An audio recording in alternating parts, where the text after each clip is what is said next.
Have you ever noticed that our fears grow increasingly powerful the more we try to avoid them?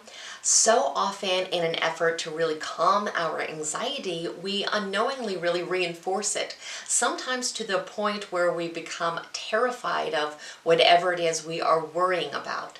Today we're going to be talking about the cycle of anxiety, what it actually is, and more importantly, how we can learn to effectively break it. Stick around.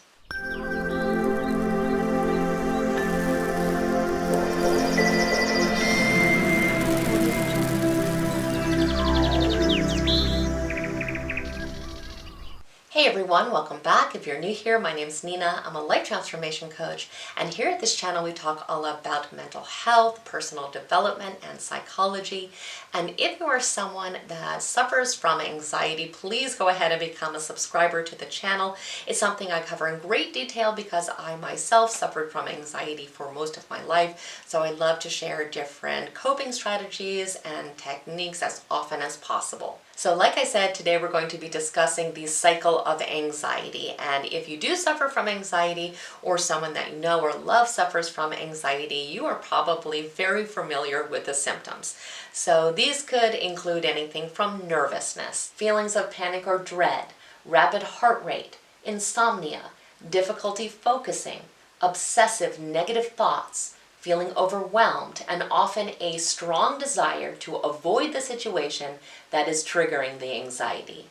Anxiety causes our body to go into high alert and activates our body's fight or flight responses. And one of the most common responses is avoidance. And that's perfectly understandable because if something is causing us anxiety or worry, of course we're not going to want any part of it.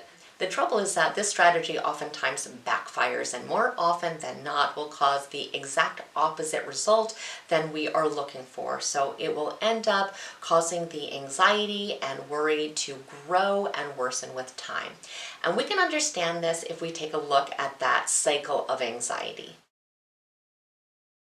Now this cycle has 4 stages, and the first is going to be the onset of the anxiety itself, which is going to lead to all those uncomfortable symptoms that we talked about earlier. These symptoms become so unbearable and cause so much suffering that it leads us to the second stage, which is avoidance. This is when we may skip out on situations or stay away from people or places that are associated with that worry. We may even use drugs or alcohol to try to numb ourselves so we don't experience these negative feelings. Or we may endlessly procrastinate even very important tasks. The result of this stage is that it moves us into stage 3, which is feeling a sense of temporary relief because we avoided the situation that is causing us anxiety. This is very, very short-lived, but it does start to reinforce the behavior because we are feeling a little bit better during this time. And unfortunately, this moves us directly into stage 4, which is that we have long-term anxiety growth. Our fears become stronger and stronger. And because of this, it kind of pushes us along in this cycle because we start to feel that the only way that we can have reduction of symptoms is to avoid our situations of worry. So if avoiding our anxiety and our worries really isn't the answer, what is? So firstly, please know that reducing and managing anxiety is entirely possible, but it does require a long-term commitment to learning new coping skills, which will not happen overnight, but is definitely worth our time and effort. So what we can do is to start to create a brand new and much healthier and much more helpful cycle of anxiety, which would look like this. We would start, of course, with that initial anxiety or that initial trigger, but then we are going to move to looking into a toolbox that we can cultivate that is going to be filled with all our healthy coping skills. And these can include anything from working with a therapist or reaching out to a support system, using grounding techniques, practicing mindfulness, spending time in nature, exercising, or even journaling.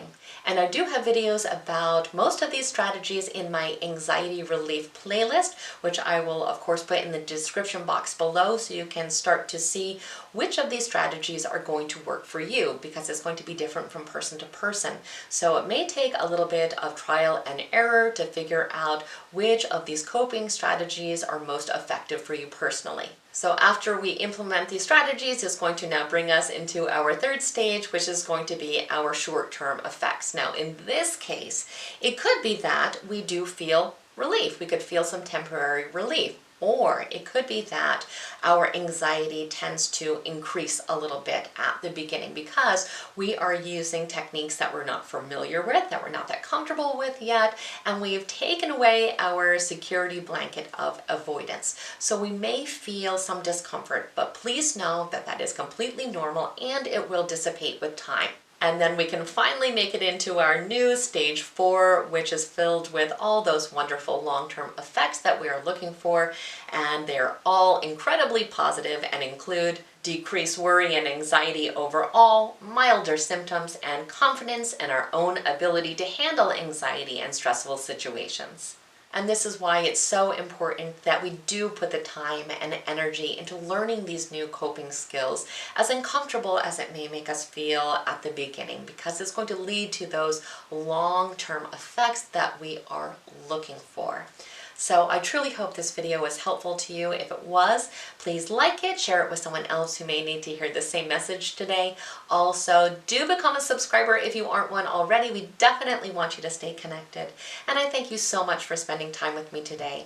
Have an absolutely amazing day.